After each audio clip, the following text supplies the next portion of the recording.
Eee, Strategi akhir yang akan saya bahas di sini untuk meningkatkan vocabulary, yang pertama tadi apa?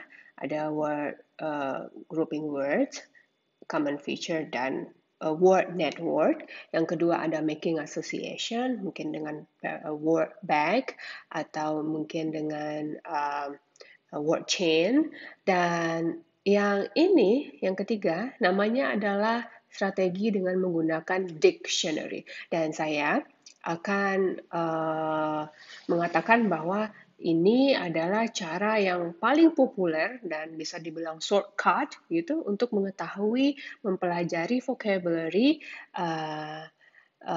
yang tidak kita ketahui atau mungkin yang baru bagi kita. Nah, di awal saya enggak juga ya. Tak di di sini saya mau bilang bahwa memang umumnya kita menggunakan dictionary itu hanya sebatas mencari tahu arti dari sebuah kata dari bahasa, misalnya bahasa Inggris ke bahasa Indonesia atau vice versa, dari bahasa Indonesia ke bahasa Inggris. Itu gunanya kamus di dalam pembelajaran bahasa. Nah, saya ingat dulu ketika kamus pertama saya diberikan oleh orang tua saya pada kelas 1 SMP saat saya pertama kali mengenal bahasa Inggris. Dan saya mendapatkan angka merah di rapor itu, angkanya jelek sekali karena saya nggak pernah belajar bahasa Inggris ketika SD. Pertamanya memang di SMP dapat skor yang sangat jelek sehingga orang tua saya memberikan saya kamus. Tujuannya biar saya bagus nilainya begitu. Tapi saya senang sekali diberikan kamus waktu itu. Kamusnya kamus yang kebanyakan dijual orang sekarang yang orang-orang itu yang di tengahnya ada warna hijau, merah, dan kuning. Nah, di sana kan ada tenses. Dari sana saya belajar. Lalu ada verb 1, verb 2, verb 3, dan berbagai informasi tentang si bahasa Inggris ini. Lalu sisi depannya dan sisi belakang dari yang tengah itu adalah kata-kata. Itu lengkap semuanya, dari Indonesia ke Inggris depannya, Inggris ke Indonesia di belakangnya. Udah komplit itu satu kamus itu dengan ratusan ribu kata.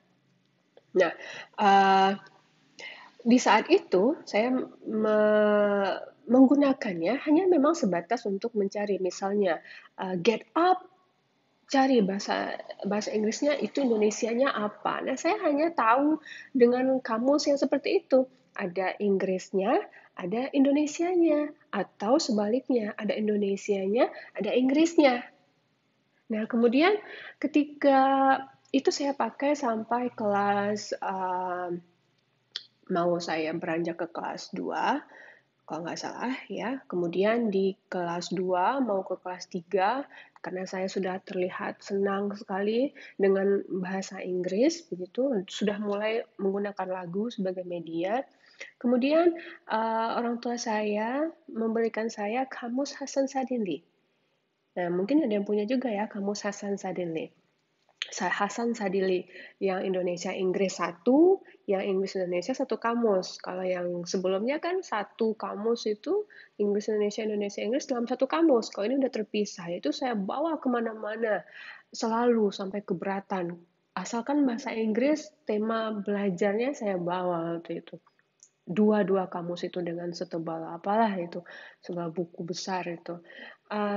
Kemudian saya lihat kamusnya itu bekas dibeli di lantai 2 Pasaraya. Nah, kamus itu ternyata agak rumit dari kamus yang ada sebelumnya. Yang saya langsung dapat bahasanya itu loh. Get up, bangun. Drink, minum. Langsung karena artinya. Nah, kamus yang ini agak sedikit berbeda dari kamus yang sebelumnya yang pertama saya miliki. Ternyata ada banyak informasi untuk satu kata itu diberikan. Ini ternyata, ini gimana cara bacanya? Malah tulisannya lebih kecil lagi begitu.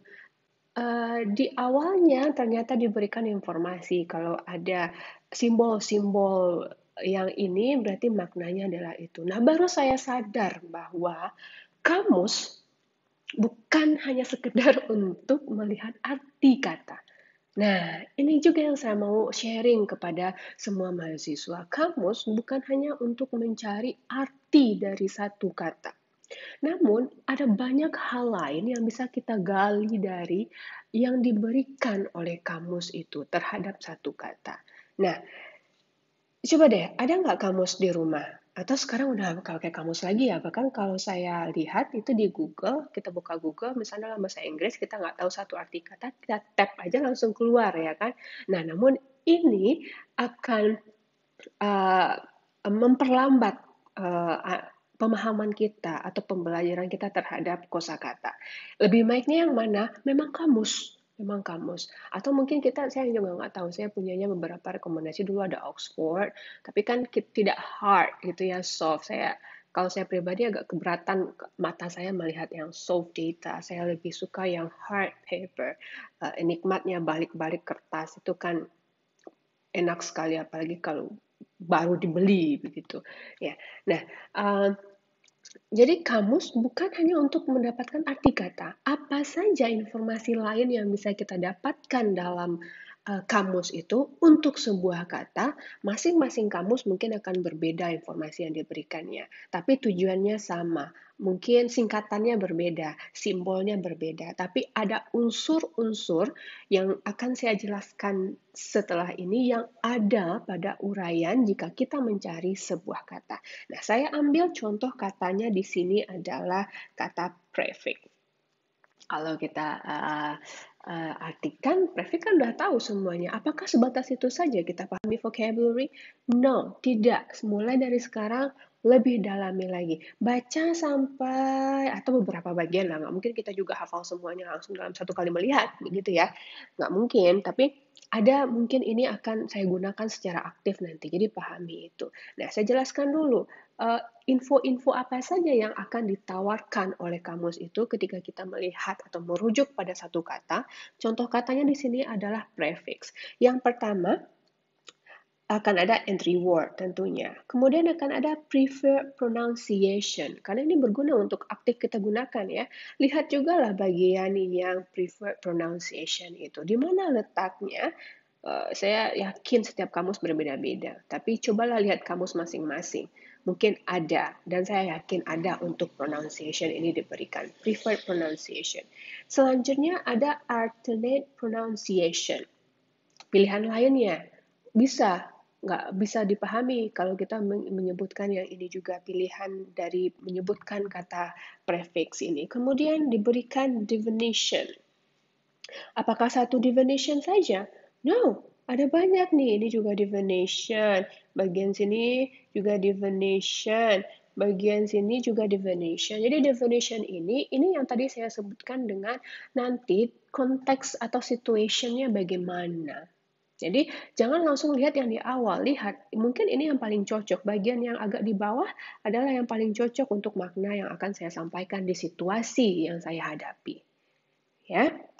Kemudian ada part of speech-nya dia apa? Oh, kalau di sini si prefix ini adalah transitive verb. Nanti akan ada muncul mungkin kategori part of speech and noun kan di bawah. Nanti ada adjective, adjective. Ini kok udah familiar ya. Nah, begitu melihatnya. Jauh kita ada yang noun-nya kalau dia berubah ke bentuk verb-nya bisa nggak? Ada dijelaskan di kamus kalau kita jeli melihat satu kata itu dengan uraian-uraian di bawahnya. Nah, kemudian ada principal part of the verbs-nya fix ternyata. Saya juga nggak pernah lihat begini. Ternyata sekarang saya tahu. Nah, itulah pengalaman-pengalaman baru ketika kita memiliki kamus dan memahaminya sekaligus.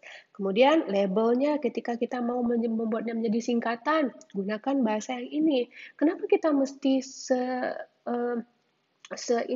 seteori ini karena kita belajarnya secara akademis dan saya akan memberikan nanti setelah ini kan kita reading teksnya akademis barangkali muncul juga si usage label pref ini untuk kata prefix dalam bacaan kita.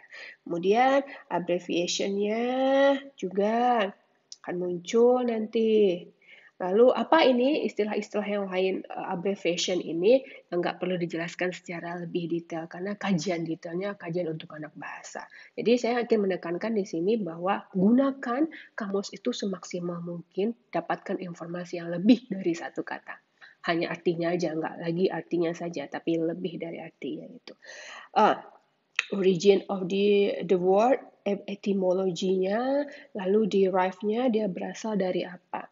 Nah, pernah nggak memperhatikan atau melihat atau menonton film Spelling Bee? Atau ikut kompetisi Spelling Bee? Atau melihat kompetisi Spelling Bee? Atau paling tidak nonton film Spelling Bee? Ketika makin level dan tersisa hanya beberapa orang saja, itu mulai kan lebih lebih tinggi tingkat vocabulary yang diberikan sampai saya ingat di film itu bahwa si pelatihnya memberikan kamus bermacam-macam, bahkan kamus original of the language-nya itu dia berikan sehingga anak yang akan ikut lomba ini harus tahu kata ini berasal aslinya dari kata apa. Di film itu dinyatakan bahwa may I know the origin of the word, saking pentingnya ini kata berasal dari apa, sehingga dia bisa berpikir lagi, oh ini katanya dan inilah spelling bee-nya. Segitu pentingnya informasi yang diberikan oleh sebuah kamus. Dia berasal dari negara apa, asal mula katanya apa. Karena semuanya itu kan berasal dari awal ya kan, nanti dikembangkan sesuai kesepakatan karena bahasa itu adalah arbitrary, kesepakatan, tapi ada induk sambangnya, ada awalnya, ada originnya. Sehingga origin of the word ini membantu si yang ikut lomba ini mendapatkan spelling yang baik untuk kata yang ditanyakan. Nah, ini adalah uh, hal yang akan sangat penting untuk semester ini ketika kita menghadapi English for academic purpose. Saya di pertemuan keempat barangkali nanti akan memberikan bacaan, artikel, sehingga mungkin cara atau strategi yang paling banyak akan digunakan oleh semua mahasiswa yang saya handle sekarang ini adalah kamus. Nah, pastikan kamus yang digunakan memberikan manfaat. Manfaatnya maksudnya ada yang lebih yang kita ambil dari kamus itu. Kalau pakai kamus online bagaimana? Boleh juga, tidak apa-apa, asalkan tepat juga penggunaannya. Tapi saya recommend you to have your own, atau paling tidak kamus Oxford. Nah, kamus terakhir yang saya miliki, sambungan cerita tadi ya, kamus pertama, kamus kedua yang double itu, kamus yang ketiga saya beli saat kuliah, harganya 76.000, Pocket Dictionary dari Oxford. Saya setelah masuk jurusan bahasa Inggris, you are an English student, you're gonna teach your student English, kata profesor saya. How could you don't have a dictionary with English and English translation? Jangan pakaikan lagi bahasa Inggris Indonesia atau Indonesia Inggris, tapi Inggris Indonesia, Inggris Inggris. Apa gunanya, Pak? Gitu saya bilang, ya karena situationnya lebih real kalau kita mengetahui makna satu kata ini jika translate-nya juga dalam bahasa Inggris. Sejak itulah saya sekarang lebih sering menggunakan kamus dalam bahasa Inggris. Oke, nah itu untuk dictionary, kebanyakan pengalaman dan harapan saya untuk menggunakan dictionary lebih bijaksana ke depannya pada meeting kita semester ini.